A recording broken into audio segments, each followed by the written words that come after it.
చిరంజీవి గారి పెద్ద కుమార్తె సుస్మిత గారితో ఉదయ్ కిరణ్ గారి నిశ్చితార్థం రద్దయ్యాక ఆయన హీరోగా ఎన్నో పెద్ద బ్యానర్లపై ప్రారంభమైన సినిమాలు ఆగిపోయాయి.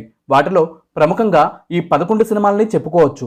అప్పట్లో అతిపెద్ద బ్యానర్ అయిన సూర్య మూవీస్ ప్రొడక్షన్లో ఏఎం రత్నం గారి నిర్మాణంలో ప్రేమంటే సులువు కాదురా సినిమా, ప్రత్యూష క్రియేషన్స్ బ్యానర్పై ఉదయ్ కిరణ్ గారు, రస్నా బేబీ అంకిత హీరోయిన్లుగా ప్రకటించిన సినిమా, అంజనా ప్రొడక్షన్స్ బ్యానర్పై అప్పటి సెన్సేషనల్ డైరెక్టర్ పూరి జగన్నాథ్ గారి డైరెక్షన్లో అప్పటి క్రేజీ హీరోయిన్ అసిన్ జంటగా ప్రకటించిన సినిమా, జబ్ వి మెట్ తెలుగు వెర్షన్లో హీరోయిన్ త్రిష గారి కాంబినేషన్లో సినిమా, సూపర్ గుడ్ మూవీస్ బ్యానర్పై హీరోయిన్ సదా గారి జంటగా ఒక సినిమా, ఆదిశంకరాచార్య పాత్రలో ఉదయ్ కిరణ్ గారు నటించాల్సిన సినిమా, మనసంతా నువ్వే, నీ స్నేహం సినిమాల తర్వాత ఎంఎస్ రాజు గారి నిర్మాణంలో రావాల్సిన సినిమా, చంద్రశేఖర్ ఏలేటి గారి దర్శకత్వంలో మిలిటరీ ఆఫీసర్ పాత్రలో నటించాల్సిన సినిమా, అభిమన్యుడి పాత్రలో నటించాల్సిన బాలకృష్ణ గారి నత్తనశాల సినిమా, చిచ్చి మీ పెద్దోళ్ళు ఉన్నారే అనే పేరుతో ఒక సినిమా, దిల్ కబడ్డీ అనే పేరుతో మరో సినిమా, మొత్తం ఈ 11 సినిమాలతో పాటు మరెన్నో సినిమాలు ఆగిపోవడం ఉదయ్ కిరణ్ గారి కెరీర్పై తీవ్ర ప్రభావాన్ని చూపింది.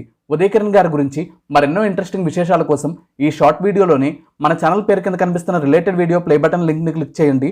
మన ఛానల్ని సబ్స్క్రైబ్ చేయడం, మన సోషల్ మీడియా అకౌంట్లు ఫాలో అవ్వడం అస్సలు మర్చిపోకండి. Thank you.